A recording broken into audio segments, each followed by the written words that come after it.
habanero on the top and honey on the bottom, what's the first thing your mouth is going to taste? It's going to taste honey. Yeah. Because your tongue touches the bottom of that rib first. And then the heat's going to come in. So that's how I think about it is whatever your tongue touches first, that's going to be the first thing I put there to. So if I want you to taste sweet, then I'll put the heat behind it.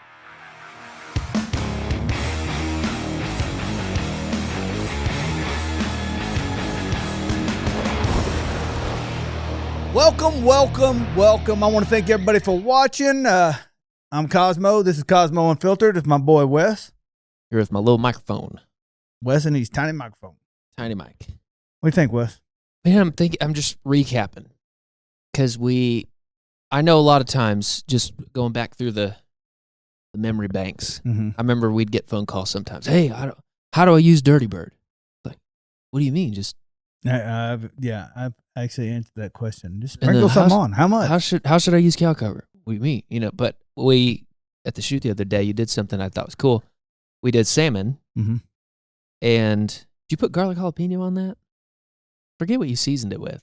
Lemon twist, clean eating. Oh yeah, and I think it was garlic. I think you did. You mixed them up. I remember it was lemon twist, but you soaked it in chicken soak, which I thought was cool. Yep.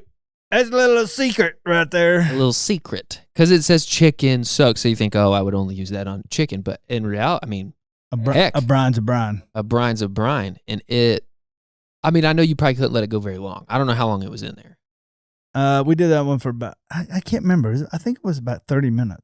Yeah. Oh, true. Yeah, it was quick. Yeah. Skin on. Man, it was, because salmon, it will dry out. Yes. If you go like a 100%. second over 145. That was so far from being dried out. It was.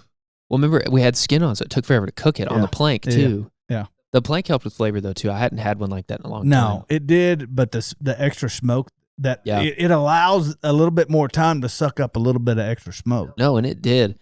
I thought that was cool because it just, salmon, too, I feel like when you smoke it, it loses like some of its consistency sometime I guess it can get kind of mush. Yeah, you can get mushy. I just feel like the brine kind of gave it some texture. Yeah, it really 100%. Held up. And you know what's shocking? How many people, people go, well, I got, backstrap. What do I soak? Well, what do you do with backstrap? And I said, well, the first thing I would do is soak it in chicken soak for, 45 minutes to an hour. Yeah. And they're like, what? You can do that? I'm like, 100%. Yeah, they're like, 100% you can. Yeah. People are like, I hiked through the woods to get this. Why would I put chicken soak on it? Yeah. And backstrap is, that's the most delicate part of a deer. You don't want to screw that up. So you learn how to cook that. If you're cooking backstrap, soak it in chicken soak. Yeah.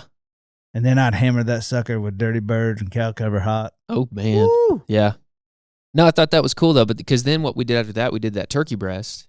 Yeah. And the whole one. Dude, that thing, I'm telling you right now. That was good. I still am eating turkey breast. Dude, it's so good. It gives it that consistency too. Yeah. It does not dry out. Well, a lot of people don't know how the chicken soak got started. That was actually a brine that I made. I found some instant dissolving ingredients, I'll say. So I started making brines because I was sick of hauling them back and forth to a competition. In liquid form. Yeah, in liquid form. Spill and yeah. And then if you lost it, you lost it. Yeah. If it broke or something like that. So I was like, I'll just make them, I'll just make it when I get there. And then somebody said, how come you don't sell that? And I was like, who the hell would buy this? And turns out they're out there. Yeah. And it still to this day is, there's other brines out there. It was the very first one like this. Yeah. Absolutely very first one. There was no other ones. Yeah. And to this day, people still try to knock it off, but then,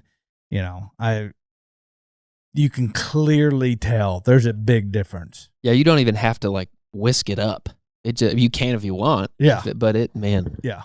There's a big, one of these is not like the other. Sure. Because there's chicken soak, pork soak, Mm-hmm. which is fantastic. It's got that brown sugar in it. Yeah. Man, it just turns the inside of the meat like ruby red. The first time I used that in competition, I got a perfect score on my pork butt. Yeah. Man, it's so good. With and without, I've done it both ways. And it just... But I'm one of those guys, though, I believe in brining and injecting. Sure. For competition. In competition, well, even at home. Yeah. I mean, obviously, I dial it down a little bit, Right. but you still. When you're feeling spicy, though. Yeah, man. If I'm looking to really impress people, I've done company, both. Yeah, I'll light it up, man. Yeah, I've done both. And I think a lot of people are scared. But much in the same way, you don't know what you don't know. Like, I was of the belief that you only had to use one rub. I'm like, now I think a lot of people are. A lot of people are. And I talk to people and I go, no, you can layer rubs. And I don't want to. And why wouldn't I just mix them all together? And I'm like, hold on, man. Think about it like this. If I'm biting into a rib and I put habanero on the top and honey on the bottom, what's the first thing your mouth is going to taste? It's going to taste honey. Yeah. Because your tongue touches the bottom of that rib first. True. And then the heat's going to come in. So that's how I think about it is whatever your tongue touches first, that's going to be the first thing I put there so if I want you to taste sweet, then I'll put the heat behind it. Yeah. That's good. Yeah. All the barbecue know-how, tips and tricks. I felt like it was cooking stuff that is not, I guess whatever you want to call the holy trinity, brisket ribs or pork butt or whatever. This brisket was ribs, like chicken, pork. Yeah. This was like a turkey breast, but you brine it. You have all the knowledge that you carry to the other stuff you usually cook. This was one of the... It was good. If I was at home, if somebody came up to me and said, hey, Kosmo, I've never done anything, that recipe 100%, because that is a showstopper.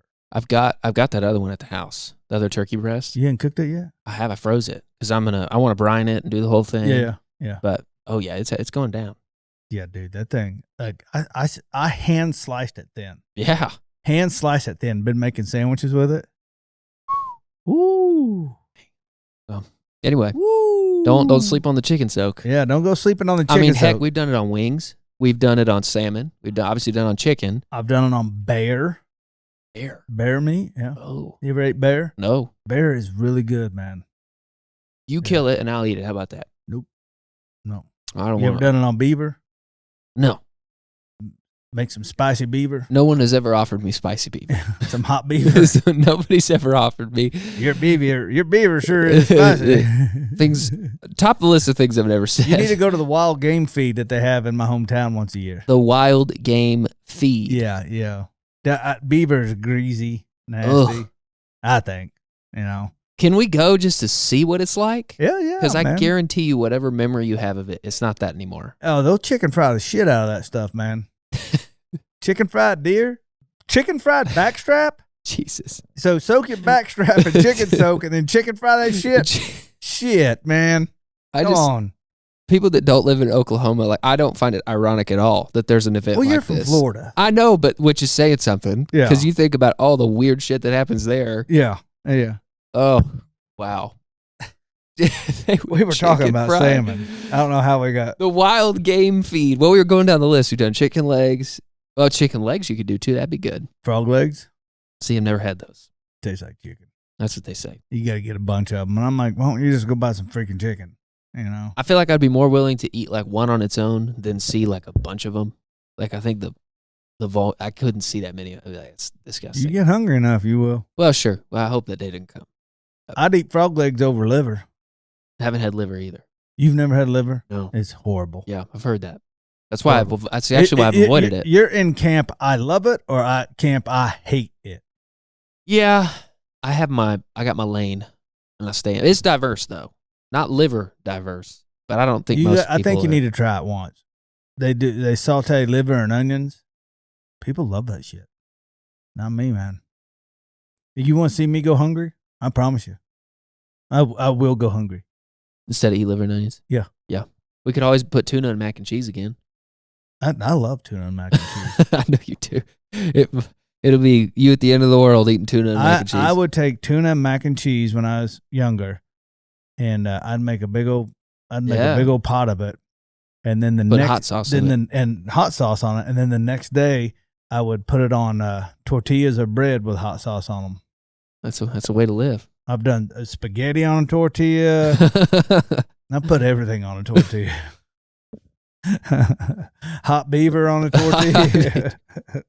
Oh, so the moral of the story. chicken soak, pork soak, turkey brine. Yeah, 100%. The world is your oyster. The world is your oyster. You can soak oysters too. Give yourself a crutch when you need it. Yeah. And give yourself some consistency. Absolutely. You're ace in the hole. Yep. All right, you want to end it? I can't end it. Why not? Your name's on the podcast. You can try it. I'm just the guest. Well, hey, I want to thank everybody for watching. Remember, we do this for free, so like, share, and comment below what you would like us to talk about. You know what we should do is like questions. Ask questions. Or just hey, what'd you try? What'd you put chicken soak on? Yeah. Next time, we're Wes and I are talking. We want to bring people on here. Yeah. Some guests. Yeah. Get Tuffy. Yeah, he's a monster. Tuffy. No, Tuffy's one of the coolest dudes. I've known Tuffy for he can make some food though. 10, 15 years. Tuffy can cook. Yes, he can. Tuffy's a bad dude, man, but he's the most down to earth, humble person you'll ever meet in your life. He's the opposite of you, huh? I'm just kidding. I like to say we're cut from the same My cloth. favorite quality about myself is actually my humility. All right, man, I want to thank everybody for watching, and I'll catch you in the next video. Peace.